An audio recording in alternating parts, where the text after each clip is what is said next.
الله أكبر الله أكبر. إن الحمد لله نحمده ونستعين به ونستغفره ونؤمن به ونتوكل عليه ونعوذ بالله من شرور أنفسنا ومن سيئات أعمالنا من يهده الله فلا مضل له ومن يضلله فلا هادي له وأشهد أن لا إله إلا الله وحده لا شريك له وأشهد أن محمدا عبده ورسوله أرسله بالحق بشيرا ونذيرا وداعيا إلى الله بإذنه وسراجا منيرا أما بعد فإن خير الحديث كتاب الله وخير الهدي هدي محمد صلى الله عليه وسلم وشر الأمور محدثاتها وكل محدثة بدعة وكل بدعة ضلالة وكل ضلالة في النار. وقال الله تعالى في كلامه المجيد: أعوذ بالله السميع العليم من الشيطان الرجيم. بسم الله الرحمن الرحيم. إن عدة الشهور عند الله 12 شهرا في كتاب الله يوم خلق السماوات والأرض منها 4 حرم ذلك الدين القيم فلا تظلموا فيهن أنفسكم. وقال تعالى في موضع آخر: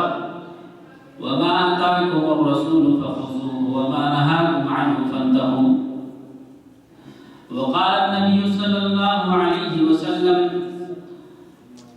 إن الزمان قد استدار كهيئة يوم خلق الله السماوات والأرض. السنة 12 شهرا منها 4 حرم 3 متواليات ذو القعدة وذو الحجة والمحرم ورجب بين جماد وشعبان. رواه البخاري ومسلم. رب اشرح لي صدري ويسر لي أمري واحلل عقدة من لساني يفقهوا قولي. اللهم رب زدنا علما نافعا وفهما كاملا ورزقا واسعا وحلالا طيبا وشفاء من كل داء. اللهم صل وسلم وبارك وسلم. اللهم صل وسلم على محمد وعلى آل محمد كما صليت على إبراهيم وعلى آل إبراهيم إنك حميد مجيد. اللهم بارك على محمد وعلى آل محمد كما باركت على إبراهيم وعلى آل إبراهيم إنك حميد مجيد. برادران اسلام، حاضرین مجلس، اللہ تبارک و تعالیٰ کا بڑا احسان ہے جس نے ہمیں اور آپ کو انسان بنایا اور ایک دوسرے کے درد کو سمجھنے کا شعور بخشا. اللہ تعالیٰ کا بڑا احسان ہے. انسانوں میں ہمیں مسلمان بنایا. اللہ تعالیٰ کا بڑا احسان ہے کہ اس اللہ تبارک و تعالیٰ نے ہزاروں مسلمانوں میں ہمیں ان مسلمانوں کے ساتھ جوڑا جو دین اسلام سے محبت رکھتے ہیں. اور اللہ تعالیٰ نے ہمیں اور آپ کو قرآن و حدیث کے سننے کا موقع عنایت فرمایا. اللہ نے ہمیں اور آپ کو اپنے دین کی خدمت کرنے کا موقع عنایت فرمایا.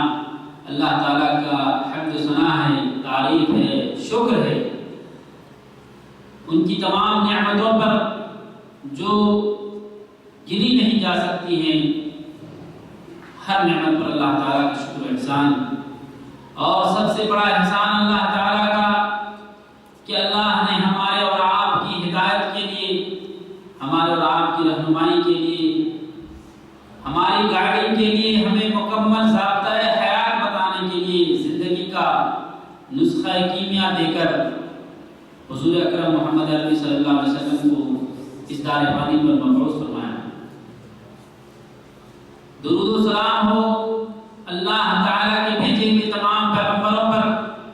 اور بالخصوص ہمارے آخری نبی جناب محمد رسول اللہ صلی اللہ علیہ وسلم پر، جن کی ہم اور آپ امت ہیں، اور جس نبی معظم نے اللہ تعالیٰ کے پیغام کو 23 سالہ کی زندگی میں پورا کیا، اور اس کے تکمیل کی گواہی اللہ تبارک و تعالیٰ نے آپ صلی اللہ علیہ وسلم کو حجۃ الوداع کے موقع پر، یعنی آپ صلی اللہ علیہ وسلم کی تقریباً وفات کا وقت تھا اور آپ آخری حج کر رہے تھے، اور گویا کہ آپ نے آخری حج ہی کیا تھا، اس موقع سے اللہ تعالیٰ نے قرآن مجید کی آیت نازل فرمایا اور فرمایا اليوم اکملت لکم دینکم واتممت علیکم نعمتی ورضیت لکم الاسلام دینا، کہ اللہ تبارک و تعالیٰ نے یہ آیت کریمہ نازل فرما کر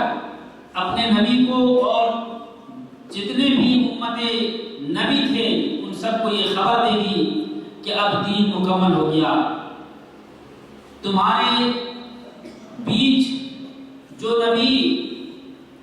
بچپن سے 40 برس کی زندگی تک امین اور صادق کا لقب پاتا رہا اور سارے لوگ ان پر بھروسہ کرتے رہے، ان کو ایک محترم شخصیت کی نظر سے دیکھتے رہے،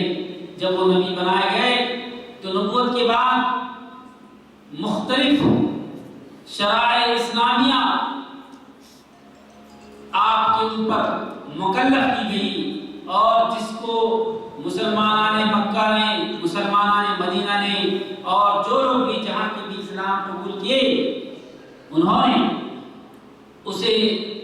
اپنے اوپر نافذ کیا۔ اللہ کے رسول صلی اللہ علیہ وسلم نے اللہ کے بنائے ہوئے قانون کو، شریعت کو گاہے بگاہے جو نازل ہوتا رہا، وقتاً فوقتاً اسے امت اسلامیہ پر نافذ کیا۔ کبھی 3 وقت کی نماز سے 5 وقت کی نماز ہوئی، کچھ نبوت کے کچھ سالوں کے بعد روزے کی فرضیت ہوئی، اور اسی طریقے سے بعض وہ اعمال جو اللہ کے رسول صلی اللہ علیہ وسلم نے مستحب سمجھا، امت کی بھلائی دیکھی جس کے اندر ان سارے اعمال کو کیے، اور کرتے کرتے وقت یہاں تک پہنچا کہ اللہ تبارک و تعالیٰ نے کہہ دیا کہ اب بس، یعنی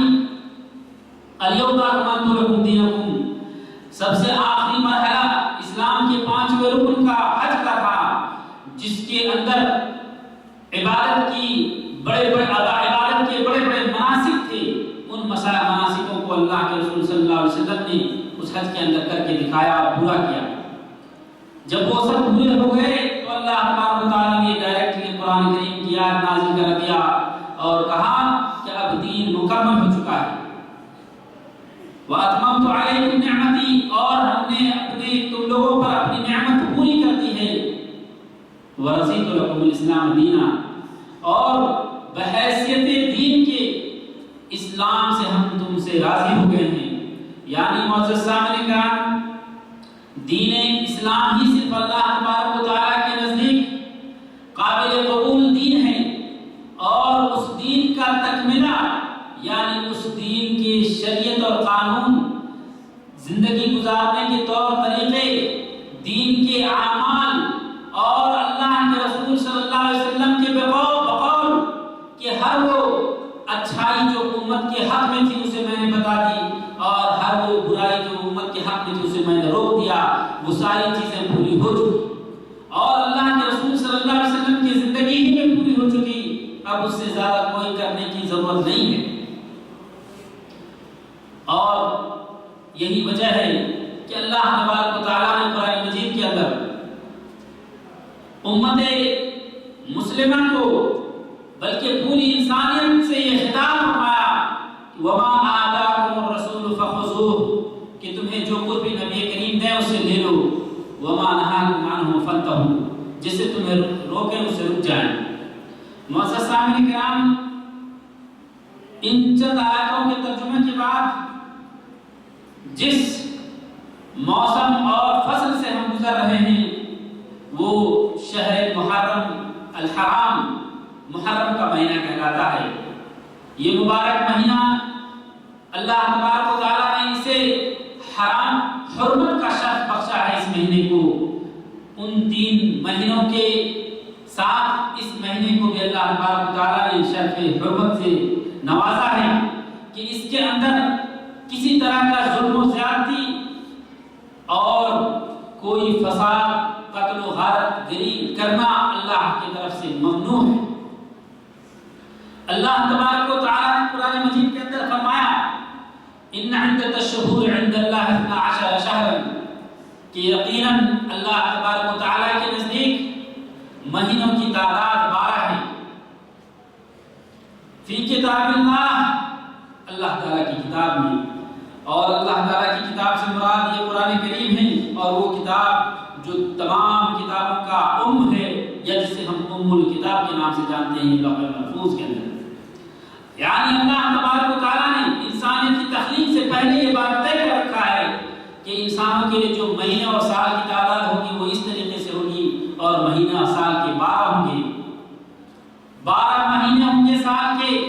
اور اس مہینے میں 4 مہینے حرمت والے ہوں گے۔ اور اسی لیے اللہ تعالیٰ نے فرمایا یوم خلق السماوات والارض، جس دن اللہ نے آسمان و زمین کو پیدا فرمایا اسی دن یہ بات مقرر کر دیا کہ اس دھرتی پر جو انسان زندگی گزاریں گے ان کی تاریخ، ان کے ایام اس طریقے سے گزریں گے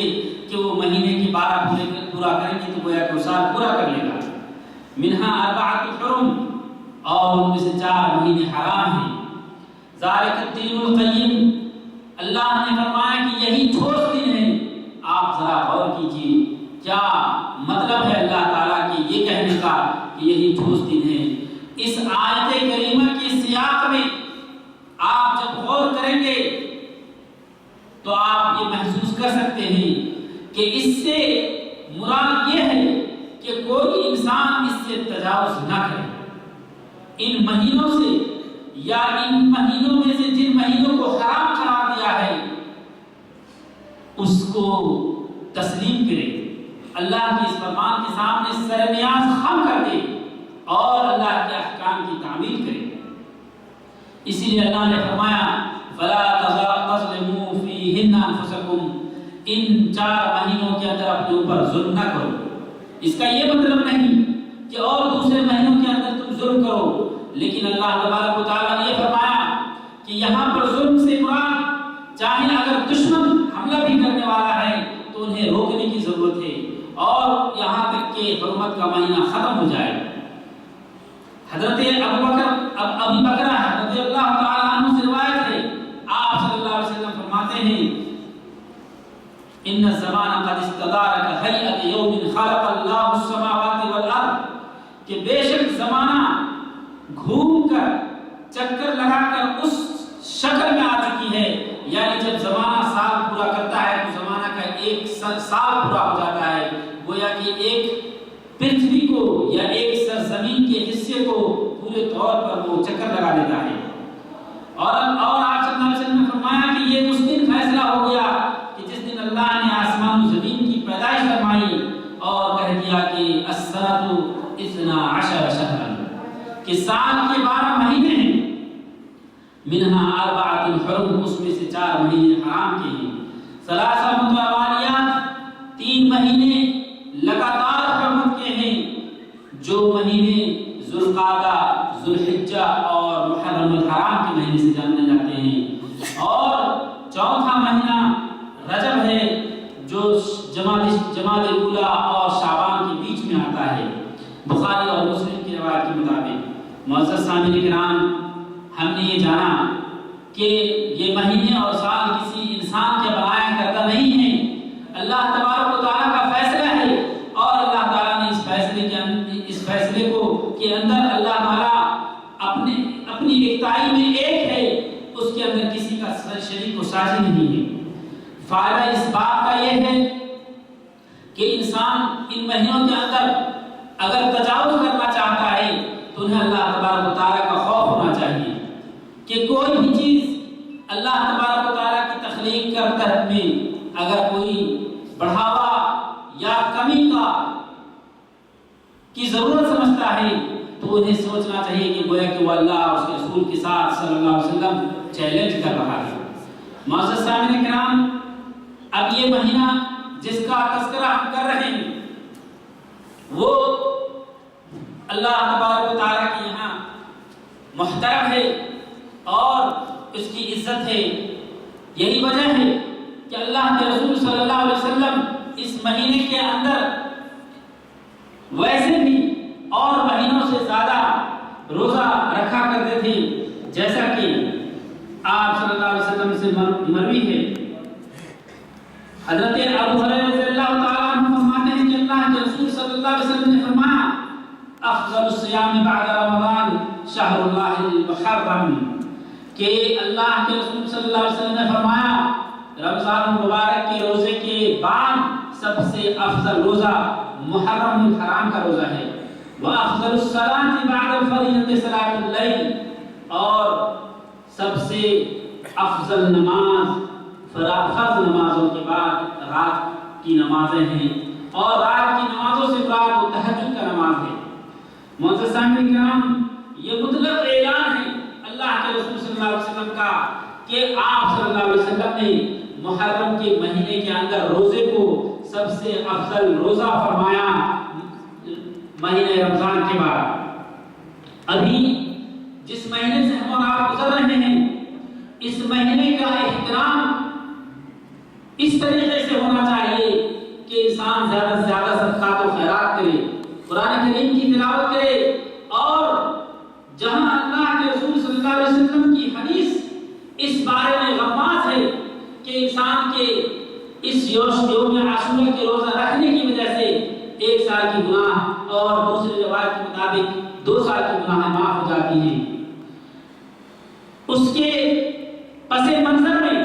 ایک انسان کے لیے ضروری ہے کہ جہاں وہ اعمال نفلیہ کرے، اعمال تطوعیہ کرے، نفلی اعمال کرے، وہیں پر یہ ضروری ہے کہ وہ توبہ صادقہ بھی کرے، کیونکہ جہاں پر اللہ کے رسول صلی اللہ علیہ وسلم نے فرمایا کہ یوم عاشورہ احتسب علی اللہ ان یکفر السنۃ التي قبلہ، کہ یوم عاشورہ کے روزہ کا رکھنے کا فضل یہ ہے کہ اللہ تبارک و تعالیٰ اس کے عوض میں 1 سال کی گناہ کو معاف فرما دیتا ہے۔ اس کا یہ مطلب نہیں کہ اللہ تبارک و تعالیٰ انسان کی تمام گناہ کو معاف فرما دے گا، بلکہ محدثین کرام نے اس کی شرح یوں کی ہے کہ آپ کی صغیرہ گناہوں کو اللہ تبارک و تعالیٰ معاف فرما دے گا۔ سال کے اندر بے شمار ہزاروں گناہیں ہو سکتی ہیں، صغیرہ چھوٹی گناہیں جس کا ہم اور آپ شمار نہیں کر سکتے۔ اس کے سلسلے میں فرمایا گیا ہے کہ میرا خیال ہے کہ اللہ تبارک و تعالیٰ یقیناً ان گناہوں کو جو صغیرہ ہیں اسے معاف فرما دیں گے۔ کیونکہ میرے بھائیوں اور بھی دوسرے حدیث سے یہ شروط لازم ہے کہ جب تک بندہ توبہ صادق نہیں کرتا کبیرہ گناہ معاف نہیں ہوتے۔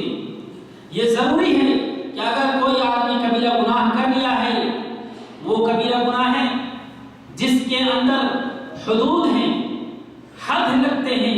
ان گناہوں سے ضروری ہے کہ انسان سچا توبہ کرے۔ الغرض کہنے کا مقصد یہ ہے کہ جہاں آپ اس مہینے کے اندر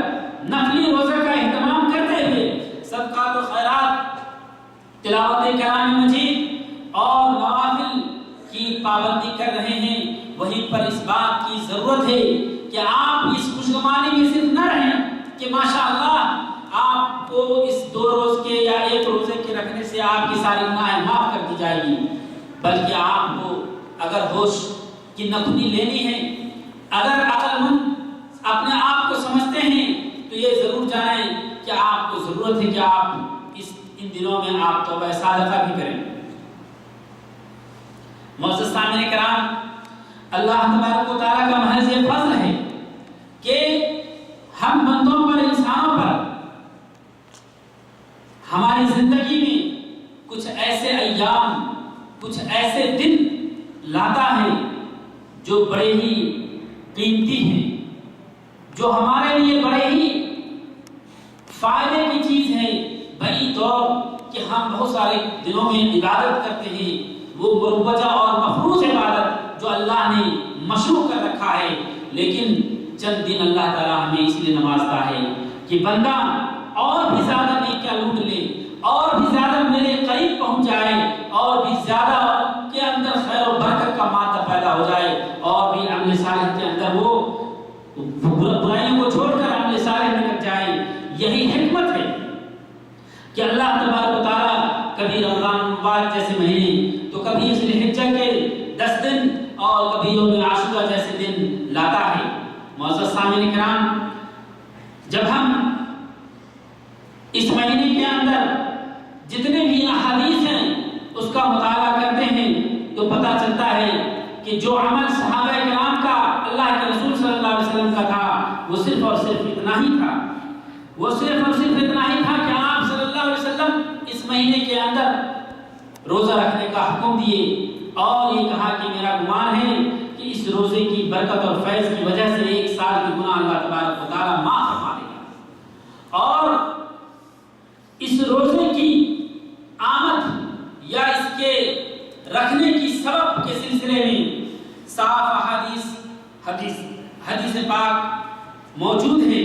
کہ جب اللہ کے رسول صلی اللہ علیہ وسلم مدینہ منورہ ہجرت کر کے تشریف لائے، اس وقت آپ صلی اللہ علیہ وسلم نے مدینہ کے یہودیوں کو دیکھا کہ وہ محرم الحرام کے 10ویں تاریخ کو، جس کو یوم عاشورہ کہا جاتا ہے، وہ اس دن روزہ رکھتے ہیں۔ آپ صلی اللہ علیہ وسلم نے اس کی سبب پوچھی کہ کیا سبب ہے تمہارے روزہ رکھنے کا؟ ان لوگوں نے آپ صلی اللہ علیہ وسلم کو خبر دیا کہ ھذا یوم نجى الله بني اسرائیل من فرعون وغرق الله آل فرعون وهذا يوم نجى الله نبيه موسیٰ علیہ السلام، کہ یہ وہ دن ہے نبی کریم صلی اللہ علیہ وسلم کہ جس دن میں اللہ تبارک و تعالیٰ نے بنی اسرائیل پر ایک بڑی نعمت بھیجی، بڑا احسان کیا، اور انہیں فرعون اور فرعون کے خاندان سے، فرعون کے لشکر سے اللہ تعالیٰ نے نجات دیا۔ موسیٰ علیہ السلام اور ان کے اوپر ایمان لانے والے تمام لوگوں کو سمندر کے اندر راستہ پیدا کرتے ہوئے اللہ تبارک و تعالیٰ نے غرق ہونے سے بچا لیا، اور وہیں پر فرعون کو اور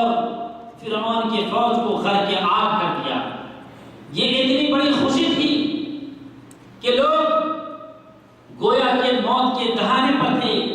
یا تو دریا میں چھلانگ لگاتے تو غرق ہو جاتے، یا یہ فرعونیوں کے قبضے میں آتے تو پھر سولی چڑھا دیے جاتے۔ ایسے عالم میں اللہ تبارک و تعالیٰ نے جو راستہ سمندر کے اندر قوم کے لیے پیدا کیا، یہ بڑے ہی مزدہ اور خوشخبری کی بات تھی۔ اسی لیے نبی علیہ السلام حضرت موسیٰ علیہ السلام نے اللہ تبارک و تعالیٰ کے شکر میں اس دن روزہ رکھا۔ آپ صلی اللہ علیہ وسلم نے فرمایا انا احق بموسیٰ منکم،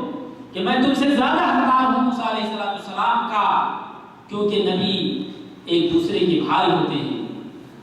اور آپ دیکھ سکتے ہیں یہاں بھی بہت سارے لوگ اللہ کے نبی صلی اللہ علیہ وسلم کو لا علمی میں بہت سارے قرآن کریم کے آیات کے موجودگی کے باوجود کہتے ہیں کہ اللہ کے رسول صلی اللہ علیہ وسلم عالم الغیب تھے۔ میں آپ کو آج یہ بھی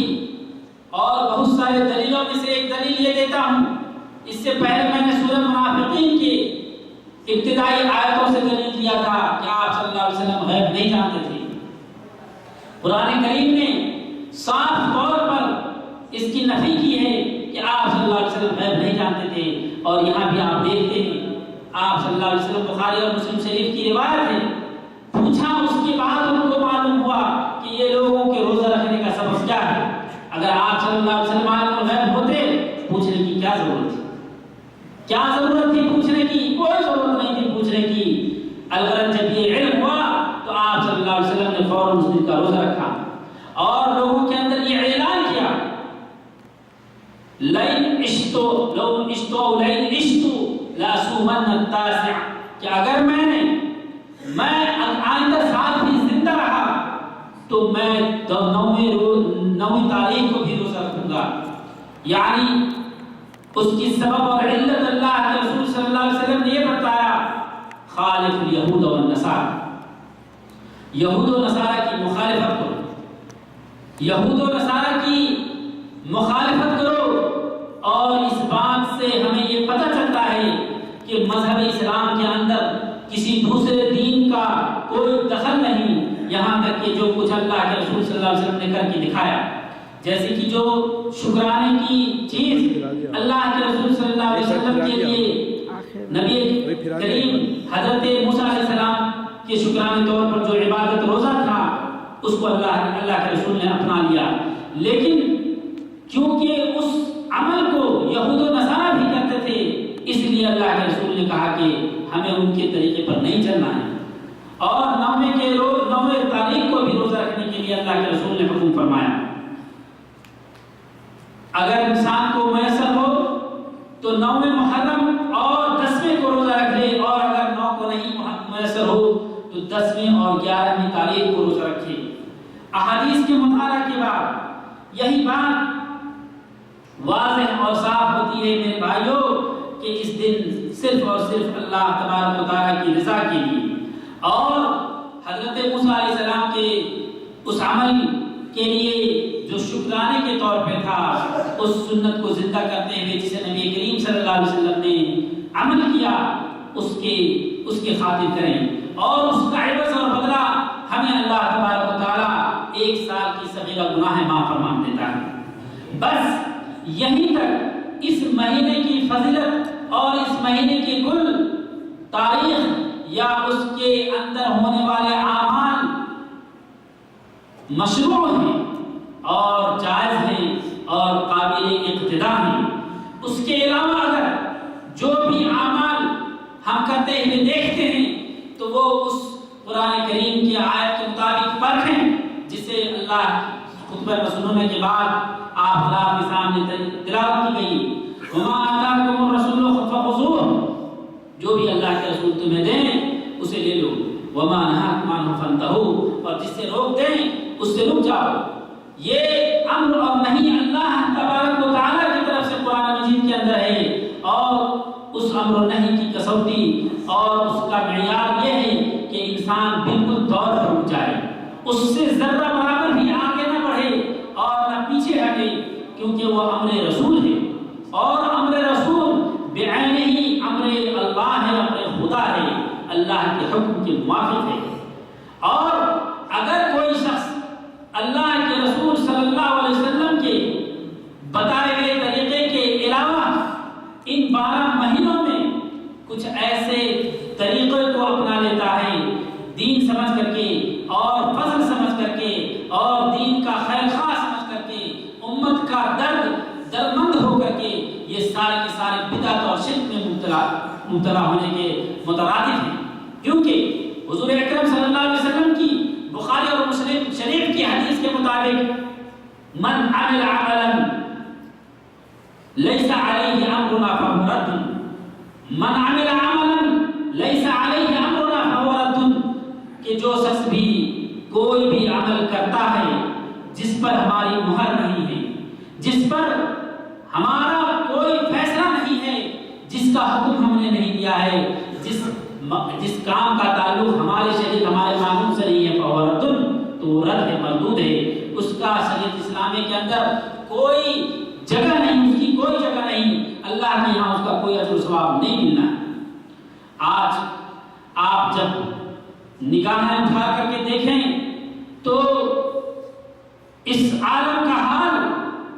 اور اس امت اسلامیہ کا حال یہ ہے کہ بالکل قرآن و حدیث کے مخالف چلتے ہوئے طرح طرح کے ایسے اعمال ایجاد کر رکھے ہیں جس کا تعلق شریعت اسلامیہ سے نہیں، اور وہ محض اس لیے کہتے ہیں کہ وہ اسلام کا جز ہے. گویا کہ وہ جیسے کہ اس مہینے کے اندر تعزیہ خوانی اور تعزیہ بنا کر حضرت حسین رضی اللہ تعالی عنہ کی غم خواری اور ماتم منانا اسلام کا ایک حصہ سمجھتے ہیں. یہ کہتے ہیں کہ اگر آپ کو نبی کریم صلی اللہ علیہ وسلم سے سچی محبت ہے اور آپ صلی اللہ علیہ وسلم کی آل و اولاد سے محبت ہے تو آل رسول کے محبت کا تقاضا یہ ہے کہ آپ کی شہادت جو شہادت بڑے ہی غم اندوہناک طریقے سے ہوا اس کا ماتم منائیں. اس میں کوئی شک کی بات نہیں میرے معزز بھائیوں کہ اللہ کے رسول صلی اللہ علیہ وسلم کے پیارے نواسے اور جنت الفردوس اور جنت کے سید الشباب سید الجنت جو نوجوانوں کے سردار ہوں گے جنت کے اندر قیامت کے دن ان کی شہادت میدان کربلا میں جو ہوا وہ بڑے ہی دلدوز رونگٹا کھڑے کر دینے والے ہیں. اگر آپ تفصیلی جائزہ لیں گے اور ان کے واقعہ کا دراسہ کریں گے تو آپ کی آنکھیں زار و قطار ہونے لگے گی. آپ اپنے اوپر قابو نہیں پائیں گے اور یقیناً آپ خوب زیادہ روئیں گے, رونگٹے کھڑے ہو جائیں گے. لیکن آپ یہ ضرور جانیں یہی چیز جو آپ کے اندر طاری ہوتی ہے اسی کو محبت کہتے ہیں. اگر آپ کسی دشمن کے بارے میں پڑھیں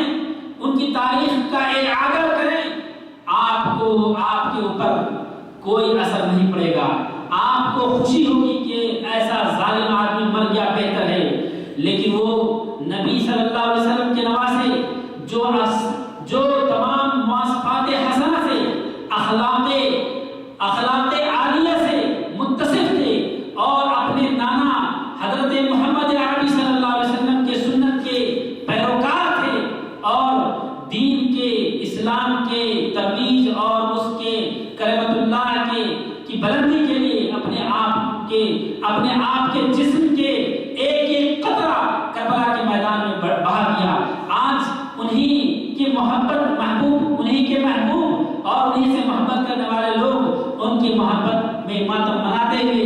اس قدر حد سے تجاوز کر جاتے ہیں جس کا وجود شریعت اسلامیہ میں نہیں یا شریعت اسلامیہ نے اس کی اجازت نہیں دی ہے. اور ایسا کرنے پر وہ اپنے آپ کو گنہگار بنا رہے ہیں اور وہ مسئول ہوں گے. اس طریقے سے امت کے اندر اختلاف اور انتشار ہے. اس طریقے سے امت کے اندر فحاشی بدکاری اور فساد پھیلتا ہے. یہ اعمال وہ اعمال ہیں جس اعمال کی وجہ سے ایک نئی چیز کا وجود دینا ہے جس کا ثبوت ہم اسلام سے نہیں دے سکتے ہیں. معزز سامعین کرام جیسا کہ ہم نے بتایا کہ نواسے نبی صلی اللہ علیہ وسلم کا واقعہ یقیناً بڑے ہی رونگٹا کھڑے کر دینے والا واقعہ ہے اور ایک قطرے پانی کے لیے ایک گھونٹ پانی کے لیے ترس کر کے رہ گئے اور سخت دھوپ میں چلچلاتے چٹیل میدان میں ریتیلے میدان میں آپ صلی اللہ علیہ وسلم کی بیٹی آپ صلی اللہ علیہ وسلم کے نواسے اور ان کی آل کو ظالموں نے قتل کر دیا, شہید کر دیا. اس سے بڑا ظلم دنیا میں یقیناً کچھ نہیں ہو سکتا ہے. لیکن کیا اس کے بدلے میں ماتم اور غم مناتے ہوئے 1400 سال گزر جانے کے بعد بھی ہم اس طریقے سے منائیں کہ خود کے اوپر ظلم کریں, جبکہ اللہ تبارک و تعالیٰ نے اس محرم الحرام کے مہینے میں جیسا کہ ابھی ہم نے آپ حضرات کے سامنے اس آیت کی روشنی میں فرمایا فلا تظلموا فیہن انفسکم کہ اللہ تبارک و تعالیٰ کے نزدیک سال کی مہینوں کی تعداد 12 ہے اور اس میں سے 4 حرام ہیں اور ان 4 حرام مہینوں میں سے محرم الحرام بھی ہے. اور اس مہینوں کے اندر تم اپنے اوپر ظلم نہ کرو. ایک دلیل. دوسری دلیل کہ جس طریقے سے انسان اپنے آپ کو خون سے کھیلنا شروع کر دیتا ہے, سینے چاک کرتا ہے, عورتیں اپنی بالیں نوچتی ہے اور ماتم نواسے رسول میں جنون کا اس قدر اظہار کرتی ہے کہ جس کی وجہ سے اس کا تن من ظاہر ہوتا ہے اور دوسرے منچلے شباب نوجوان اس کا لطف اور مزہ لیتے ہوئے گناہ کا ارتکاب کرتے ہیں. معزز سامعین کرام شریعت اسلامیہ میں اللہ تبارک و تعالیٰ نے قرآن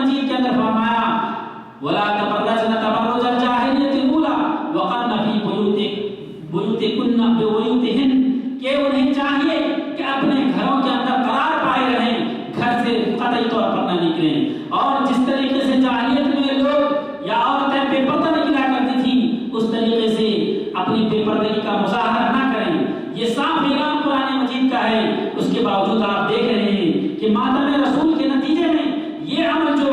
آیا ہے. کیا آپ تصور کر سکتے ہیں کہ جب اللہ کے رسول صلی اللہ علیہ وسلم اگر باحیات ہوتے تو اس قرآن کریم کی روشنی میں کبھی بھی اپنے نواسے کے غم میں ایسی اجازت دے سکتے تھے؟ قرآن کریم کا درجہ اور اللہ کے اعلان اپنی جگہ، اور انسان جو بھی اس دنیا کے اندر ہیں بڑی سی بڑی شرف والے، بڑے سے بڑے احترام والے، بڑے سے بڑے فخر و مباحات کے حامل اور بڑے سے بڑے منصب پر فائز حضور اکرم صلی اللہ علیہ وسلم سے بڑے ہم سب سے فائز و نبوت کے تھے، ان سے بڑے کون ہو سکتے ہیں؟ کیا آپ صلی اللہ علیہ وسلم کی وفات ہوتی ہے اور صحابہ کرام ان کی وفات پر یقین نہیں کر رہے کہ ان کی وفات ہو چکی؟ حضرت عمر رضی اللہ تعالیٰ عنہ نے ہاتھ میں تلوار لی اور کہا خبردار، اگر کسی نے کہا کہ آپ صلی اللہ علیہ وسلم کی وفات ہو گئی، اس سے زیادہ المناک واقعہ کیا ہو سکتا تھا کہ یہ یقین تک نہیں کرنا چاہتے تھے اور تلوار ہاتھ میں لے لی. ممکن تھا کہ قوم میں اسی وقت خرفشا ہونا چاہتا، لیکن جب قرآن کریم کی آیت تلاوت ہوتی ہے تو عمر جیسے جلالی شخص، عمر جیسے خلیفۃ المومنین اپنی تلوار کو میان میں ڈال لیتے ہیں اور خاموشی کے ساتھ مجلس میں بیٹھتے ہوئے کہتے ہیں کہ میری تو کمر ٹوٹ گئی. معزز سامعین کرام، یہ اس بات کی صاف دلیل ہے کہ جہاں قرآن کریم کی آیت نازل ہو یا قرآن کریم کی دلیل ہو یا نبی صلی اللہ علیہ وسلم کی دلیل موجود ہو، وہاں کسی کی کچھ نہیں چلنی ہے. جب حضرت ابوبکر رضی اللہ تعالیٰ عنہ نے فرمایا انک میت وانہم میتون وما محمد الا رسول قد خلت من قبلہ الرسل افإن مات او قتل انقلبتم علی اعقابکم ومن ينقلب علی عقبیہ فلن یضر اللہ شیئا. جیسا یہ آیت سنا، حضرت عمر رضی اللہ تعالیٰ عنہ فرماتے ہیں کہ مجھے لگا کہ شاید یہ آیت ابھی نازل ہو رہی ہے، لیکن انہیں یقین تھا کہ یہ قرآن کریم کی آیت ہے. فوراً اپنی خاموشی برتی. معزز سامعین کرام، یہ ماتم ہی تھا ایک طریقے کا کہ نبی صلی اللہ علیہ وسلم کے آگے وہ یہ برداشت نہیں کر سکتے تھے کہ آپ ان کو میت کہیں یا ان کو وفات پا گئے کہیں. یہ ایک جنون ہی تھا، لیکن قرآن کریم کی آیت کے سامنے حضرت عمر رضی اللہ تعالیٰ عنہ کی بھی نہیں چلی. معزز سامعین کرام، اللہ تبارک و تعالیٰ نے یہ قانون مقرر کیا ہے کہ مسلمان یا دنیا میں رہنے والے جتنے بھی لوگ ہیں انہیں مختلف پریشانیوں سے یقیناً جوجھنا ہوگا. اللہ تبارک و تعالیٰ نے فرمایا وَلَا تَقُولُوا لِمَنْ يُقْتَلُ فِي سَبِيلِ اللَّهِ أَمْوَاتٌ بَلْ أَحْيَاءٌ وَلَكِنْ لَا تَشْعُرُونَ، کہ جو لوگ اللہ کی راہ میں شہید ہو جاتے ہیں انہیں تم مردہ مت کہو بلکہ وہ زندہ ہیں لیکن تمہیں علم نہیں. اس کا یہ مطلب نہیں جو بدعقیدہ لوگ یہ کہتے ہیں کہ وہ اپنے قبر میں زندہ ہیں. نہیں،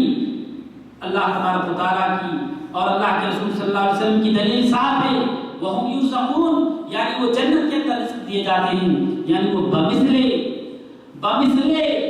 زندگی دنیا کی زندگی سے بھی بہتر زندگی گزار رہے ہیں. ان کے ساتھ عالم برزخ میں وہ تعامل نہیں ہو رہا جو تعامل عام لوگوں کے ساتھ ہوگا. اسی لیے اللہ نے کہا بل احیاء ولکن لا تشعرون، تاکہ لوگ سینکڑوں قربانیاں اللہ کی راہ میں دینے کے لیے تیار ہوں. اور اللہ نے فرمایا وَلَنَبْلُوَنَّكُمْ بِشَيْءٍ مِّنَ الْخَوْفِ وَالْجُوعِ وَنَقْصٍ مِّنَ الْأَمْوَالِ وَالْأَنفُسِ وَالثَّمَرَاتِ وَبَشِّرِ الصَّابِرِينَ. اور جان لو تم سارے کے سارے، چاہے نبی ہو، ولی ہو، مومن ہو، مرشد ہو، نواز رسول ہو، امت کا کوئی بھی شخص ہو، اسلام کا کوئی بھی فرزند ہو، اس کے بارے میں اللہ نے اعلان کیا وَلَنَبْلُوَنَّكُمْ، ہم تم سب کو آزمائیں گے بِشَيْءٍ، کچھ، کبھی خوف دے کر کے، کبھی بھوکمری کا شکار، کبھی تمہارے مالوں میں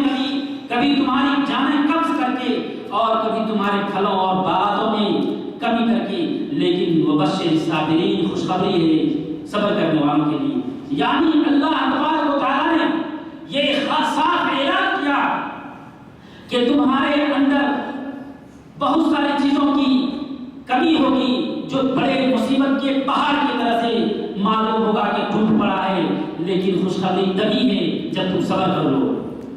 آپ اللہ کے رسول صلی اللہ علیہ وسلم کی زندگی کے اندر جو بڑے بڑے مسائل ٹوٹے، ان کا جب آپ ورد گردان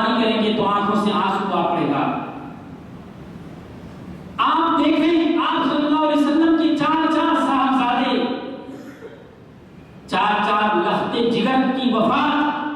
بچپنے میں ہو جاتا ہے؟ کیا کبھی بھی امہات المؤمنین آپ صلی اللہ علیہ وسلم کی ازواج مطہرات یا آپ صلی اللہ علیہ وسلم نے یا صحابہ کرام نے کوئی اس طرح کا ماتم کیا ہو جو لگتا ہو کہ واقعی ایک پیکج مل رہا ہے کہ یہ ماتم ہونا چاہیے؟ معزز سامعین کرام، سب کے لیے اپنا عزیز عزیز ہوتا ہے، اور یہ اعلان اللہ تبارک و تعالیٰ نے فرمایا الذین اذا اصابتهم مصیبۃ قالوا انا للہ و انا الیہ راجعون، کہ مومن کی صفت یا اللہ پر بھروسہ کرنے والے مومن کی صفت یہ ہے، ان کے صبر کا تقاضا یہ ہوتا ہے، اللہ کے اوپر چھوڑ دینے کا معاملہ کا تقاضا یہ ہوتا ہے کہ جب کبھی بھی مصیبت ٹوٹ پڑتی ہے، الذین اذا اصابتهم مصیبۃ، کہ جب بھی ان پر کوئی مصیبت آ پڑتی ہے، قالوا انا للہ و انا الیہ راجعون، تو فوراً یہ کہتے ہیں کہ بے شک ہم اللہ ہی کی طرف سے دیے گئے تھے، یا اللہ ہی کا عطیہ تھا، اللہ ہی کی نعمت تھی، اللہ ہی کی مرضی اور اسی کی رضا سے ہمیں فلاں چیز ملی تھی، اللہ ہی کا فضل تھا کہ ہم باحیات تھے اور ہمارے اوپر فلاں نعمت تھی، اور اللہ ہی کی طرف سب کو اور ہمیں بھی لوٹ کر کے جانا ہے۔ یہ صبر کا تقاضا ہے کہ ایک مومن بغیر واویلا مچھائے اور چیخو چنگار کے صرف اور صرف اللہ پر بھروسہ کرتے ہوئے کہیں کہ ہم اللہ کی طرف سے آئے اور اللہ کی طرف سے لوٹ کر جانا ہے۔ اولئک علیہم صلوات من ربہم ورحمۃ، اللہ تبارک و تعالیٰ نے مزید فرمایا کہ ایسے ہی لوگ جو اللہ پر اپنے کلیجے پر پتھر رکھ کر اور اللہ پر بھروسہ کر لیتے ہیں، انہی کے لیے اللہ کی طرف سے رحمتیں، اولئک علیہم صلوات، ایسے ہی لوگوں پر اللہ کی مہربانیاں ہیں، رحمتیں ہیں، من ربہم ورحمہ، اور اللہ کی طرف سے خاص رحمت ہے، واولئک هم المہتدون، اور یہی لوگ حقیقت میں راہ یاب لوگ ہیں۔ معزز سامعین کرام، آپ قرآن کریم کی سورہ بقرہ کی 54 نمبر آیت سے 154 نمبر کی آیت سے 157 نمبر کی آیت تک آپ مطالعہ کیجئے اور اس کی تفسیر کو آپ پڑھیے، آپ دیکھیں گے کہ مومن کی صفت کیا ہونی چاہیے، خواہ اپنی جان یا اپنے بزرگوں کی جان، اپنے اسلاف کی، اپنے ولیوں کی، اپنے نبیوں کی یا نبی آل نبی کی، کسی کی بھی جان چاہے جتنے بھی ظلم و ستم کے ساتھ لے لی گئی ہے، اپنی جگہ وہ قابل دکھ ہے، لیکن دکھ منانا یہ حرام ہے۔ اللہ تبارک و تعالیٰ کے لیے صبر کر لینا، اگر آپ سچے محب ہیں ہمارے رسول سے تو آپ صبر کر لیں اور کہیں کہ اللہ تبارک و تعالیٰ ظالموں کو نہیں چھوڑے گا۔ اگر انہی جیسے واقعات سے ماتم منانا ثابت ہوتا تو سید الشہداء حضرت حمزہ رضی اللہ تعالیٰ عنہ کی بھی کا بھی ماتم منایا جا سکتا تھا۔ آپ مطالعہ کیجئے جنگ احد کا کیا عالم تھا کہ لوگ فتح کے بعد شکست میں مسلمانوں کی تبدیلی ہو گئی، آپس میں ایسے ہی گتھم گتھا لڑنے لگے، گویا کہ وہ آپس میں خود ایک دوسرے کی جان لینے لگے، پتہ نہیں چل رہا تھا کہ یہ حملہ کیسے ہوا۔ جب حضرت خالد بن ولید نے واپس ہو کر کے دوسرے راستے سے ان کے اوپر حملہ کر دیا، اللہ کے رسول صلی اللہ علیہ وسلم کی ایک چھوٹی سی مخالفت ہوئی، آپ اس بات سے نتیجہ لیں ان 50 تیر اندازوں کو جنہوں نے پہاڑ پر نصب کر رکھا تھا، تھوڑی سی مخالفت کی عجب میں، خوشی میں کہ اب فتح ہو چکی ہے، اب یہاں پر محاصرہ کا کوئی موقع نہیں ہے، اس لیے چلتے ہیں اور مال غنیمت لوٹتے ہیں۔ یہ مخالفت نہیں تھی اللہ کے رسول کی، بلکہ فرق محبت تھی، زیادہ محبت کی وجہ سے کیا نتیجہ بھگتنا پڑا آپ جنگ احد کے موقع سے دیکھ سکتے ہیں۔ 70 صحابہ کرام جو اولو العزم اور پائے کے صحابہ کرام تھے، جن کی طاقت سے اسلام کی طاقت تھی، جن کی طاقت سے اللہ کے رسول صلی اللہ علیہ وسلم کو فخر تھا، سید الشہداء جو آپ صلی اللہ علیہ وسلم کے بڑے ہی محبوب اور بڑے ہی نزدیکی چچا تھے، ان کی شہادت ہو جاتی ہے. اور سید الشہداء کا لقب محض اس لیے پڑا کیونکہ ظالموں نے حضرت حمزہ رضی اللہ تعالیٰ عنہ کے ٹکڑے ٹکڑے کر دیے. کلیجہ چیر کر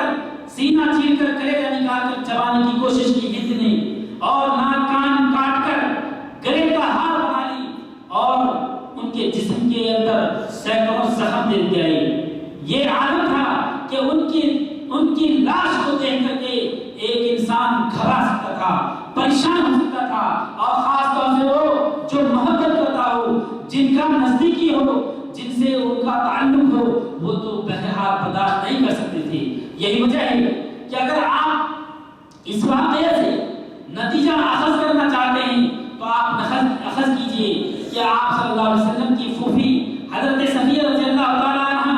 جب یہ سنتی ہیں کہ ان کی بھائی کی شہادت ہو چکی ہے تو وہ دوڑے ہوئے آتی ہیں اور سوچتی ہیں کہ سب کا دفن ہونا ہے, سب اب اس مٹی کے اندر دفن کر دیے جائیں گے, ذرا آخری بار اپنے بھائی کی لاش کو دیکھ لوں. آپ صلی اللہ علیہ وسلم جب سنتے ہیں کہ فوج کے باہر ان کی پھوپھی اجازت مانگ رہی ہے اپنے بھائی کی لاش دیکھنے کے لیے, آپ صلی اللہ علیہ وسلم انہیں منع کر دیتے ہیں, اور ساتھ میں آپ صلی اللہ علیہ وسلم علت بھی بتاتے ہیں کہ انہیں منع کر دو کیونکہ عورتوں کی یہ عادت ہے بال لوچنا یا چیخنا چلانا. وہ جب اپنے بھائی کی لاش دیکھے گی تو ضبط نہیں کر پائے گی, صبر نہیں کر پائے گی, اور وہ رونے لگے گی, اور اس طریقے سے روئے گی جو ماتم کے اندر وہ شکل صورت آ جائے گی جو شکل صورت اسلام نے نہیں دیا ہے. کون سی شکل صورت؟ جو آپ کو سورہ بقرہ کی روشنی میں آپ کو کہا کہ الذین اذا اصابتهم مصیبۃ قالوا انا للہ و انا الیہ راجعون, وہ اس کے مصداق نہیں ہوتے. اور حضرت صفیہ رضی اللہ تعالی عنہا, اللہ تعالیٰ ان کے درجے کو بلند کرے, وہ بھی مومنہ تھی, آپ صلی اللہ علیہ وسلم کی پھوپھی تھی. اگر وہ چیختی چلاتی تو یہ مخالفت شریعت ہو جاتی. اسی وجہ سے آپ صلی اللہ علیہ وسلم نے کہا کہ نہیں روکو, ضرورت نہیں ہے, کیونکہ آنا اور ان کے دل کی پیاس بجھانا اپنی جگہ, لیکن اگر شریعت کی مخالفت ہو گئی تو پھر اس کا مسئول اور ذمہ دار کون ہے؟ لیکن جب یہ خبر حضرت صفیہ رضی اللہ تعالیٰ عنہ کو پہنچتی ہے کہ اس علت اور اس سبب کی وجہ سے مجھے اپنے بھائی کی لاش کو دیکھنے سے منع کیا جاتا ہے, فوراً یہ کہتی ہے, وہ ایمان کا تقاضا اور انہی جیسے قرآن پر عمل, قرآن کریم پر عمل تھا ان لوگوں کا, کہ انہوں نے کہا کہ ارے آپ یہ کیا سوچتے ہیں کہ میں اپنے بھائی کی لاش دیکھ کر کے روؤں گی, چلاؤں گی؟ نہیں, بلکہ میں خوش ہوں گی اور میں فخر محسوس کروں گی کہ میرا بھائی سید الشہداء ہے. کسی کو شہادت نصیب ہوتی ہے صرف اس کو اپنی گردن کٹا کر, کسی کی شہادت جسم کے ایک زخم کی وجہ سے ہو جاتی ہے, ایک وار کی وجہ سے ہو جاتی ہے, لیکن میرے بھائی کے جسم پر سینکڑوں وار پڑے ہیں اور پھر انہوں نے شہادت پائی ہے. یہ میرے لیے باعث فخر ہوگی, اس لیے میں دیکھنا چاہتی ہوں. چنانچہ جب اللہ کے رسول صلی اللہ علیہ وسلم کو اطمینان ہوتا ہے پھر ان کو اجازت دی جاتی ہے. آپ اندازہ لگائیں میرے بھائیوں, اگر اسلام کے اندر یہ زخم بازی, پیٹھ کو چھلنی کرنا, سینے کو چاک کرنا اور اپنے جسم کو پیٹنا, ہائی وائی کرنا, اگر یہ روا ہوتا, اسلام نے اس کی اجازت دی ہوتی, تو جنگ احد سب سے اچھا موقع تھا. اس دن خوب زارو قطار سارے لوگ روتے, خوب آنسو بہاتے, مدینہ کی اور عورتوں اور مردوں کو بلا کر کے خوب زیادہ روتے, پھر اس کے بعد ان کو دفن کرتے. لیکن میرے بھائیوں, تاریخ اسلام میں کتنے واقعات جنگ کے ہیں جس میں صحابہ کرام کی شہادت ہوئی. اسی طریقے سے بیر مونا کا واقعہ لے لیجیے, 70 صحابہ کرام کو ایک بار قتل کر کے کنویں میں ڈال دیا جاتا ہے. غم کی انتہا نہیں تھی, دکھ کا انتہا نہیں تھا, دل پھٹا جا رہا تھا رسول اللہ صلی اللہ علیہ وسلم کا اور صحابہ کرام کا. کوئی بتا دے تاریخ کے وقت ایک حرف بھی کہ کبھی بھی انہوں نے اپنے سینے پر ہاتھ پیٹا ہو یا ہائی وائی کیا ہو, سوائے اس کے کہ پورے ایک مہینے تک اللہ کے رسول صلی اللہ علیہ وسلم نے قنوت نازلہ نماز کے آخر میں پڑھتے رہے. جہری نماز کے آخر میں پورے ایک مہینے تک بد دعا کی ان ظالموں کے لیے, اس کے علاوہ کچھ نہیں. میرے بھائیوں, آج اگر نواسہ رسول صلی اللہ علیہ ہم ایسا کرتے ہیں تو یقین جانے میرے بھائیوں یہ صبر کے منافی ہے اور یہ اسلام کے منافی ہے۔ ایک حدیث کے مطابق اللہ کے رسول صلی اللہ علیہ وسلم فرماتے ہیں جو حدیث قدسی ہے کہ اللہ تبارک و تعالیٰ فرشتے سے پوچھتا ہے جب کسی بندے کے بچے کی جان لے لیتا ہے، بچپنے ہی میں اس کی موت ہوتی ہے اور فرشتے اس کی موت قبض کر لیتا ہے، اس کی روح قبض کر لیتا ہے اور جب جاتا ہے تو اللہ تبارک و تعالیٰ فرشتے سے پوچھتا ہے قبضتم ولد عبدی، تم نے میرے بندے کے بچے کی جان لی، حالانکہ وہ اللہ کی اجازت ہی سے لیے ہوتے ہیں، تو وہ کہتے ہیں ہاں اللہ میں نے تیرے بندے کے بچے کی جان لے لی، روح نکال لی۔ تو کہتے ہیں کیا کہا میرے بندے نے، کیا کہا؟ ان کے لخت جگر کو، ان کے نور نظر کو تو نے ان کے روح کو قبض کر لیا، اتنے بڑے ماتم اور اتنے غم کی حالت میں انہوں نے کیا کہا؟ تو کہتے ہیں اللہ انہوں نے تیری حمد بیان کی اور انا للہ و انا الیہ راجعون کہا۔ تو اللہ تبارک و تعالیٰ کہتے ہیں ابن لعبدی بیتا فی الجنہ، میرے اس بندہ کے لیے جنت کے اندر تو ایک گھر بنا، وسموہ بیت الحمد، اور اس گھر کا نام ہی حمد رکھ دو کہ جو ہمارے ہر فیصلے پر راضی ہے، جو بندہ ہمارے ہر قضاء و قدر پر راضی ہوتا ہے اور ہماری حمد ثنا بیان کرتا ہے، اس کے لیے جنت کے اندر بیت الحمد تیار ہو۔ معزز سامعین کرام، اللہ تبارک و تعالیٰ کا فیصلہ ہے اس دنیا کے اندر جو بھی معاملات رونما ہوتے ہیں اللہ کے حکم سے اور اس کے فیصلے سے ہو رہا ہے، اور جو حدود اللہ تبارک و تعالیٰ نے بتائے ہیں اس سے تجاوز کرنے والے کو اللہ تبارک و تعالیٰ نے ظالم کہا ہے۔ یہ تعلیمات اسلامیہ اور تعلیمات قرآنی کے بالکل مخالف ہیں جو لوگ تازے خانے کرتے ہیں اور اپنے بالوں کو، جو عورتیں نوچتی ہیں اپنے بالوں کو بکھیر کر اور ماتم میں فحاشیت کو عروج دیتی ہے، اس کو پنپنے دیتی ہے، یہ اللہ تبارک و تعالیٰ کے نزدیک ظلم کی انتہا ہے، اس لیے کہ یہ شریعت اسلامی جسے ہم شریعت مطہرہ کہتے ہیں، پاک شریعت کہتے ہیں، اس کی پاکیزگی کے منافی ہے۔ معزز سامعین کرام، یہ مہینہ جو محرم الحرام کا مہینہ ہے جس کے اندر ظلم و ستم سے روکا ہے، اور اس کے خلاف یہ عمل ہے کہ انسان خود اپنے نفس پر، اپنے سینوں کو، اپنے پیشانیوں کو، اپنے پیٹھوں کو زنجیروں سے، چاقوں سے لہو لہان کر رہے ہوتے ہیں۔ یہ اپنے اوپر ظلم نہیں، یہ اپنے اوپر ظلم کی انتہا نہیں تو اور کیا ہے؟ میرے بھائیوں، آپ اندازہ لگائیے کہ یہ کون سے مسلمان ہیں جنہوں نے اس کے علاوہ عمل کرنے والوں کو کافر کہہ دیا اور خود کو مسلمان بنا لیا۔ آپ نے دیکھا خطبہ مسنونہ کے بعد جو ہم نے حضرات کے سامنے تلاوت کی، وَمَا آتَاكُمُ الرَّسُولُ فَخُذُوهُ وَمَا نَهَاكُمْ عَنْهُ فَانتَهُوا، اور آپ صلی اللہ علیہ وسلم نے فرمایا تَرَكْتُ فِيكُمْ أَمْرَيْنِ لَن تَضِلُّوا مَا إِن تَمَسَّكْتُم بِهِمَا کتاب اللہ و سنتی، اور آپ صلی اللہ علیہ وسلم نے فرمایا علیکم بسنتی و خلفائے الراشدین فَسَتَرَوْنَ بَعْدِي اختلافا کثیرا،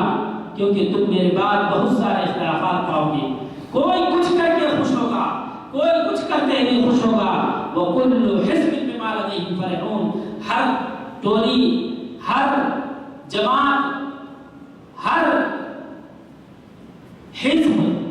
اپنے میں خوش ہوگی کہ جو کچھ ہمارے پاس ہے، جو ہم کر رہے ہیں بڑا اچھا کر رہے ہیں، محبت رسول اور آل محمد کے محبت میں ہم بہت ہی اچھا کر رہے ہیں۔ لیکن اللہ کے رسول نے یہ اعلان فرمایا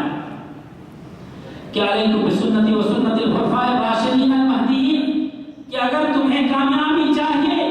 تو ان خلفشار کے موقع سے تم خلفاء راشدین کی سنت کو اپنا لینا،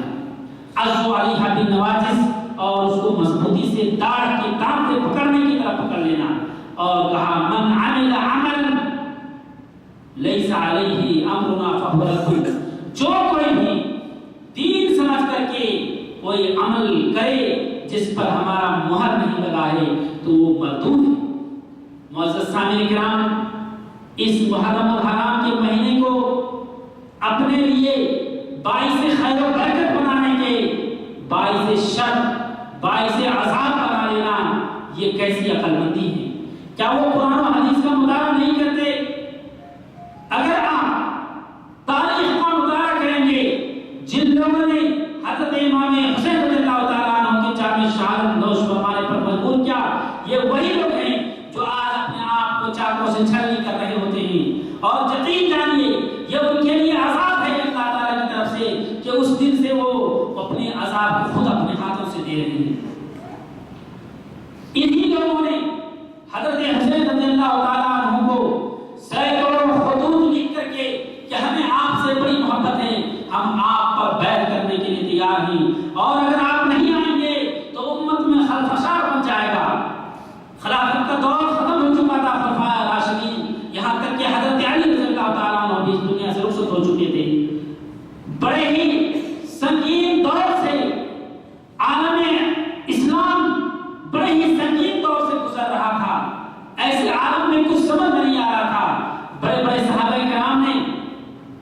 یہ حضرت امام حسین رضی اللہ تعالیٰ عنہ کے اونٹنی کی نکیل پکڑ کر کے روکا کہ آپ مت جائیے، یہ کوفہ والے کبھی وفا نہیں کرتے،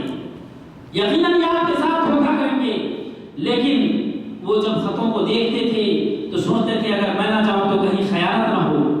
اور ان لوگوں نے پناہ دینے کا اور اسی طریقے سے ان کو اپنے امان میں رکھنے کا وعدہ اور عہد نامہ لکھ کر کے بھیجا، اور اس کے بعد انہوں نے مجبوراً اپنا رخ سفر عراق کی طرف باندھا۔ یہ اللہ کا فیصلہ تھا۔ میدان کربلا میں پہنچتے ہی انہی ظالموں نے ان کو دھوکہ دیا، اور آپ یہ سوچیں گے کہ شاید وہی صحابہ کرام تھے، لیکن انہوں نے صحابہ نواز رسول کو شہید کر دیا۔ میرے بھائیوں، یہاں بھی ایک لمبے سانس لینے کی ضرورت ہے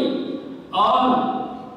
سوچنے کی ضرورت ہے کہ یہ سوچ کر کے لوگ حضرت یزید اور حضرت معاویہ رضی اللہ تعالیٰ عنہما کی کو گالی دیتے ہیں، یہ ہمارے لیے کبھی اور قطعی درست نہیں ہے۔ اللہ کے رسول صلی اللہ علیہ وسلم کی صاف حدیث ہے کہ کوئی میرے صحابہ کو گالی مت دو، الصحابہ کلہم عدول، صحابہ سب کے سب انصاف اور لوگ ہیں، وہ کبھی ظلم نہیں کر سکتے ہیں۔ رہے ہوں گے انہی یزید یا انہی حضرت معاویہ رضی اللہ تعالیٰ عنہما کے متبعین جو منافقین رہے ہوں گے۔ بات تو کچھ ہوئی تھی، لیکن ان منافقوں نے چال چل کر کے کچھ اور کر دیا۔ جب نبی کریم صلی اللہ علیہ وسلم کو منافقوں نے نہیں بخشا تو آپ سوچیں 35 سال گزر جانے کے بعد ان منافقوں کا کیا حال رہا ہوگا، اس کی منافقیت کتنی سخت ہو چکی رہی ہوگی، اس کی دشمنی رسول کریم اور آل رسول سے کس قدر بڑھ چکی ہوئی ہوگی۔ اسی نتیجے میں ان لوگوں نے یہ واقعہ انجام دیا۔ میرے بھائیوں، جب آپ تاریخ کا مطالعہ کریں گے، 300 منافقین جنگ تبوک یا کس جنگ سے صدق سے واپس ہو جاتے ہیں، جنگ تبوک سے۔ یہ کون تھے؟ یہ منافقین تھے۔ یعنی اللہ کے رسول صلی اللہ علیہ وسلم کے ہوتے ہوئے ایسے مسلمان بھی جس کے اندر اسلام نہیں بلکہ منافقت تھی، کفر سے بھی بدترین احساسات و جذبات اور ایمان تھا، اور اللہ کے رسول صلی اللہ علیہ وسلم کو دھوکہ دینے کے در پر لگے ہوئے تھے۔ بلکہ کئی بار آپ صلی اللہ علیہ وسلم کو جان لینے تک کی پلانیں ان لوگوں نے کی، تو آپ یہ کیوں نہیں ماننے کو تیار ہیں کہ انہی حضرت یزید اور حضرت معاویہ جو صحابہ کرام تھے، انہی لوگوں کے متبعین میں سے یا انہی کے حواریوں میں سے کچھ ایسے منافقین لوگ ضرور رہے ہوں گے جن لوگوں نے سازش کر کے ان کو جام شہادت نوش فرما دیا، ان کو قتل کر دیا کربلا کے میدان میں، اور نام لگا دیا کہ حضرت یزید نے حضرت حسین رضی اللہ تعالیٰ عنہ کو مکہ سے بلا کر کے قتل کر دیا ہے، تاکہ امت اسلام میں اختلاف مچے اور خود آپس میں یہ لوگ تلوار بازی کرنا شروع کر دیں اور جنگ شروع ہو جائے۔ میرے بھائیوں، اللہ کے رسول صلی اللہ علیہ وسلم کی زندگی میں جب یہ منافقین تھے اور انہیں پہچاننا بہت ناممکن تھا. آپ لوگ کہتے ہیں کہ اللہ کے رسول صلی اللہ علیہ وسلم عالم الغیب تھے. قرآن کریم میں اللہ نے فرمایا لو كنت عالم الغیب لاستكثرت من الخیر. قرآن کریم میں کہا اللہ کے رسول نے کہ اگر میں غیب جانتا تو میں بہت زیادہ بھلائی جمع کر لیتا. یہ منافقین جب اپنا پیٹھ پھیر کر کے چلے آئے اور اللہ کے رسول صلی اللہ علیہ وسلم کو اور مسلمانوں کو دھوکہ دے دیا، پھر جب واپس آئے تو ان لوگوں سے قطع تعلق کا حکم فرمایا. یا ان لوگوں نے توبہ کی، اور کبھی ایسا وقت بھی آیا کہ نبی صلی اللہ علیہ وسلم کو اس قدر اپنے امت سے محبت تھی کہ ان کے لیے اللہ سے معافی مانگی. اللہ تبارک و تعالیٰ نے کیا کہا؟ لن یغفر اللہ لهم ولو استغفرت لهم 70 مرہ. اللہ تعالیٰ ان کی گناہیں معاف نہیں کرے گا اللہ کے رسول اگر آپ ان کے لیے 70 بار بھی معافی طلب کرے. کیا وجہ تھی کہ اتنی بڑی منافقت اور دھوکہ کو دیکھتے ہوئے بھی اللہ کے رسول صلی اللہ علیہ وسلم کے اندر اپنے امت کے لیے کس طریقے کا درد تھا کہ ایک مجرم کو بھی کس طریقے سے معاف کرتے ہوئے اللہ سے بھی معافی مانگ رہے تھے. اللہ معاف کرنے کو تیار نہیں، یہاں نبی معاف کر چکے ہیں. معزز سامعین کرام، تاریخ اسلام کو اگر آپ سمجھنا چاہتے ہیں تو آپ ان کا انصاف طریقے سے مطالعہ کریں اور مذہب اسلام کا منبع اور اصل اس کا جڑ قرآن و حدیث ہے. پہلے آپ اس کے اندر غوطہ کریں اور اس کے اصول و ضوابط کو آپ پڑھیں جو اصل دین پر آپ کو برقرار رکھنے والی آیات اور احادیث ہیں. ان احادیث مبارکہ کا آپ مطالعہ کریں، سنیں، پھر جا کر کے دوسرے موضوعات میں گھسیں، تب جا کر کے آپ کو پتہ چلے گا حق کیا ہے اور باطل کیا ہے. اسی لیے میرے بھائیوں، آج ضرورت ہے ہمیں اور آپ کو کہ آپ مجالس دینیہ کا اہتمام کریں اور محاضرات اور دینی دروس میں شرکت کریں اور مذہب اسلام کی تعلیمات سے آپ فیض یاب ہوں. اللہ تبارک و تعالیٰ سے دعا ہے کہ اللہ تعالیٰ ہم تمام لوگوں کو صحیح راہ پر گامزن رکھے، ہمیں اسلام کی صحیح ہدایت فرمائیں اور سچا مسلمان بنائیں، صحیح نبی رسول صلی اللہ علیہ وسلم کا متبع بنائیں اور مخالفت شریعت اسلامیہ سے ہمیں دور رکھیں. اے اللہ ہمیں ہر وقت عمل صالح کرنے کی توفیق عطا فرما اور اس محرم الحرام کے مہینے کے روزے جو ہم رکھ رہے ہیں اے اللہ تو اسے شرف قبولیت سے نواز. آمین. وصلی اللہ علی خیر خلقہ محمد وعلی آلہ وصحبہ اجمعین. والسلام علیکم ورحمۃ اللہ وبرکاتہ.